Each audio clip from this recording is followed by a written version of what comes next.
has gone on to make a very important statement, especially after what the Union Territory is seeing after the abrogation of Article 370.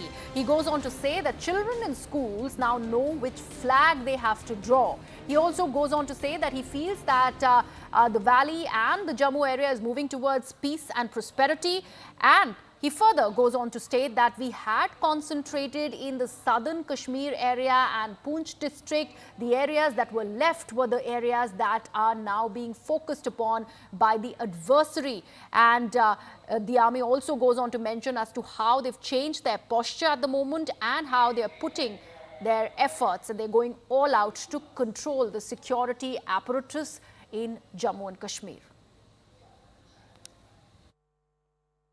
Let's also talk about Jammu and Kashmir. They're having an election as we speak, and we've seen the security situation evolve over the past 5 years since the scrapping of Article 370.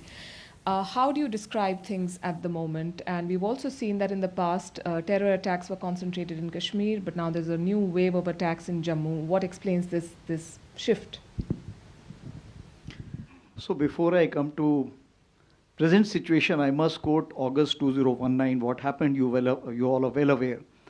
And thereafter went as an army commander, and Devendra Pandey is sitting here, who was the corps commander, and we met one of the ladies, wife of one of the active politicians.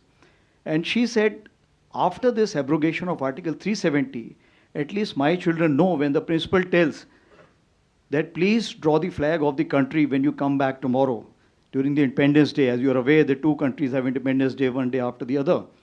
Now they are very clear that which country flag to be drawn. Means the clarity which was there has only emerged after August 2019, that what J&K means to India and what India means to J&K. With that, if I have to talk today, what are the indicators what we see? What's the situation? Has it improved? Let's take calculation. Amarnath Yatra, in last 10 years, this has crossed the magic figure of 5 lakhs. 2023, more than 2 crores tourists have reached this area. The development is phenomenal. So if you take all the parameters which are there, let's take on the terrorism side, only 2 recruits, and that also in 2024 only 2 people have been recruited, where the figures used to be 100, 200, 300 earlier. If you see all these parameters, I feel we are moving towards peace and prosperity. Now, when you have some kind of a sand put on ground and you put the water, where does the water flow? Water flows to those places where you will find there is no obstacle.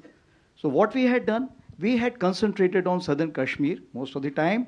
We had concentrated in some areas of Poonch, and if I can say that, Jammu. So the areas which were left, if I'll not say totally unaddressed, but what was there, we were looking for most peace and prosperity, because those places we could invest money. The development was forthcoming. Now those areas have been addressed now by the adversary, the country which is on the western border, and the terrorists which have come now are basically most of them foreign terrorists who have come, and they are going into these areas. Similarly, northern Kashmir also, these people are going into these areas. So what happened? We reoriented, re-energized, and refocused our forces which are there, security forces. But that's not important. What is more important, the police has gone in for a major revamp, because our state will only stabilize if its police is effective. And that's what we are trying to empower. That was the Chief of Army Staff, General Upendra Dwivedi, talking about the current situation in Jammu and Kashmir, and that too in the capacity of after the abrogation of Article 370, what are things that are looking like in the Union Territory.